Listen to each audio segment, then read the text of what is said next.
Salut, moi c'est Souris Manfredi, j'ai 30 ans, 35 combats, 28 victoires et 17 KO. Donc là je m'entraîne à Pattaya, dans un club qui s'appelle Lukiamo Gym. Il était avant à Korat. Avant ça, ça fait 2 ans que je suis là-bas.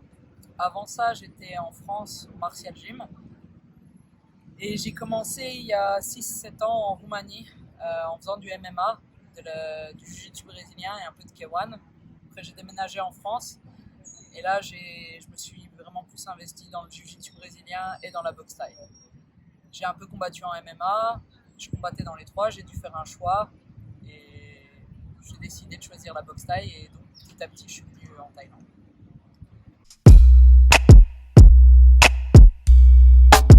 Alors pourquoi je suis restée dans le Muay Thai À l'époque, j'étais, je pense, meilleure en jiu-jitsu brésilien. C'était beaucoup plus facile pour moi en termes de compréhension. Et j'aimais vraiment beaucoup ça, mais entre les sensations du tatami et les sensations du ring en combat, je préférais les sensations du ring. Et surtout, c'était pour moi beaucoup plus dur la compréhension technique de la boxe. Et c'était vachement plus challenging. Donc c'est pour ça que j'ai décidé de faire de la boxe thaï, de choisir juste de la boxe thaï.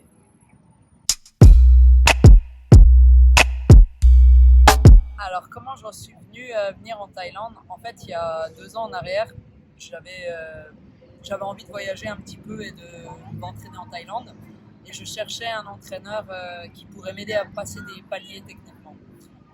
Cédric Combs, qui était mon entraîneur avant, m'a dit va voir Charlton Henry, je pense que c'est lui qu'il te faut pour ça. Et au bout de 2 mois que je m'entraînais à Korat, on discutait avec Charlton et il m'a dit mais si tu veux rester plus longtemps et faire plus de combats, il n'y a pas de problème. Donc j'ai téléphoné à ma colocataire, je lui ai dit jette mes affaires, je reviendrai jamais. Et voilà.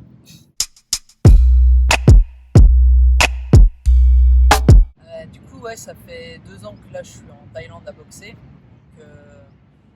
Au début, c'était assez facile pour moi de trouver des combats parce que j'étais nouvelle dans le circuit. En Thaïlande, ils veulent tout le temps que les Thaïs combattent avec des étrangères, donc c'était assez facile. J'ai boxé un petit peu dans plein de catégories différentes, mais plus parce qu'il n'y a pas de pesée en Thaïlande.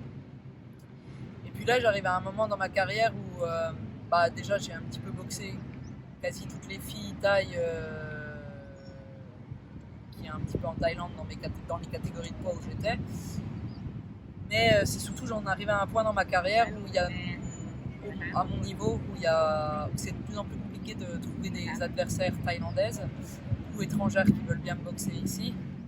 Donc là, il faudrait que je rentre dans des grandes organisations type Glory, En Fusion, Lion Fight pour boxer des filles au niveau auquel je prétends.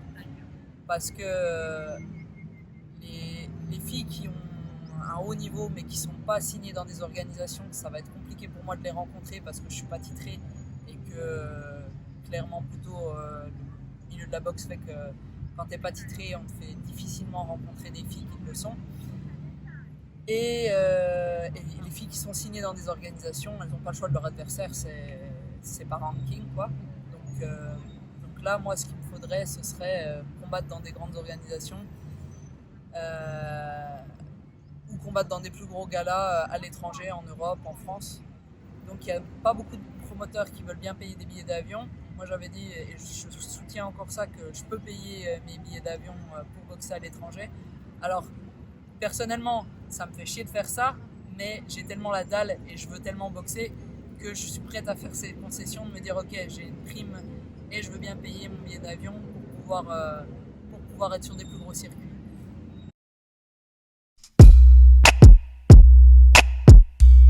Alors mon dernier combat c'était contre Sao Sing pour la promotion Muay Hardcore qui est à Bangkok.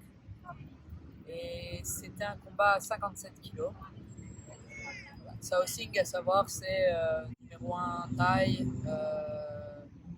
200 combats, plusieurs fois championne du monde. Un adversaire assez redoutable.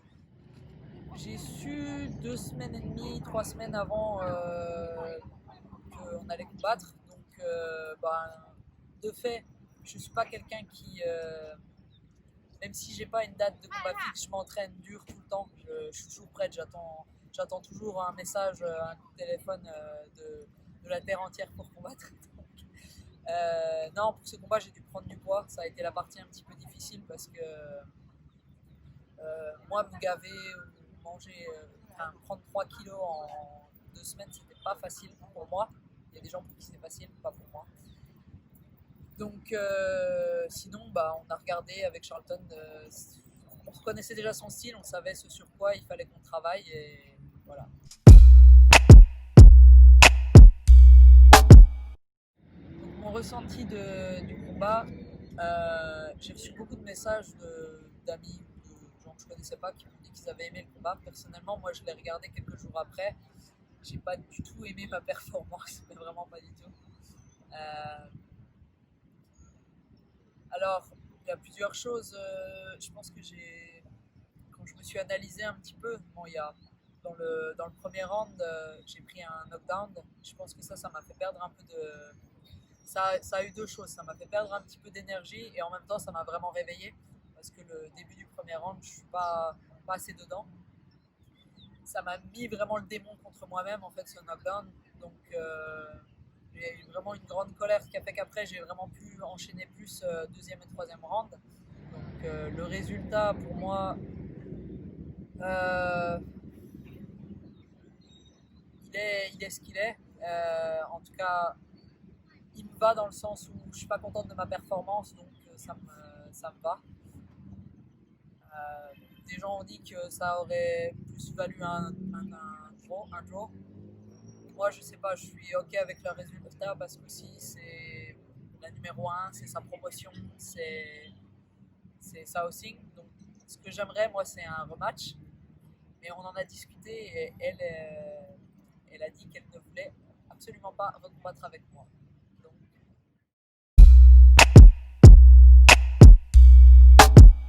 Donc là, le mois prochain, je vais combattre au WLC. Je vais combattre en France au mois de juin. Je dirai plus tard qu'est-ce que c'est. Contre qui on va laisser monter un peu le suspense. Et on attend un petit peu de voir s'il y a des adversaires pour le moyen hardcore qui veulent bien combattre contre moi. Donc là, on attend un petit peu. C'est un peu dans le flou pour d'autres dates.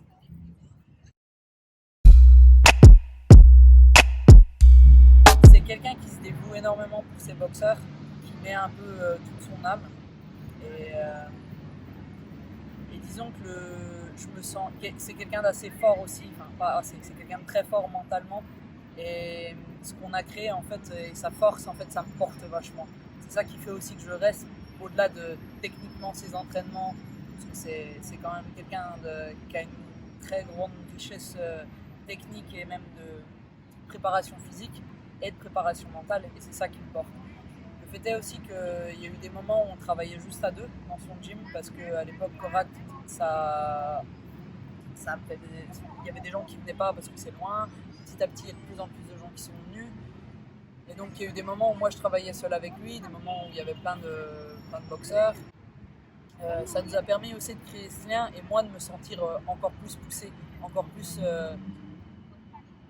poussé, je pense que c'est le bon mot. Poussé par sa force, plus la mienne, à aller dans une direction commune.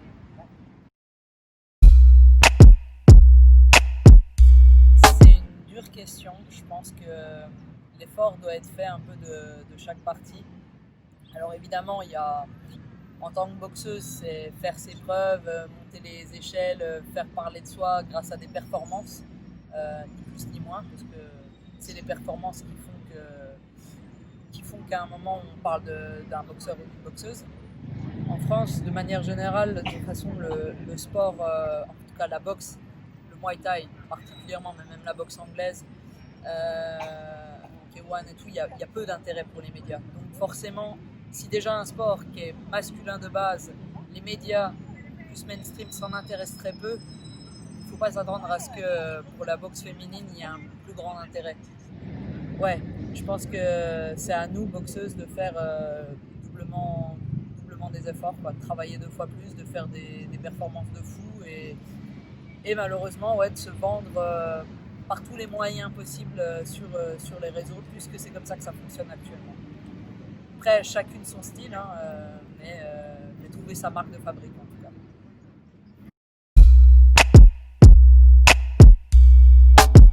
L'actu du Muay Thai féminin, qu'est-ce que ça représente? C'est super, c'est un super tremplin. Moi personnellement, depuis que je suis un peu dans la boxe et que j'ai Facebook, c'est une page que je suis. Je trouve ça génial de pouvoir accéder à des interviews ou même juste à du partage d'actualité parce qu'en fait, il n'y a rien d'autre. C'est super, c'est génial. Continue ce travail-là. Merci beaucoup. Vraiment, merci beaucoup. Alors oui, moi j'ai un message pour tous les promoteurs, à toutes les personnes dans la boxe, c'est que moi je veux boxer, j'ai la dalle, je veux boxer, je boxe de 52 à 56 kilos contre n'importe qui, n'importe où. Comme je disais un petit peu précédemment, je veux bien payer mes billets d'avion.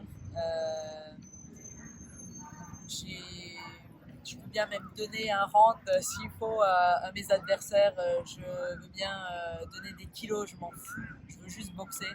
J'ai la dalle et j'ai juste envie de montrer à tout le monde ce que j'ai dans le bide et dans le cœur.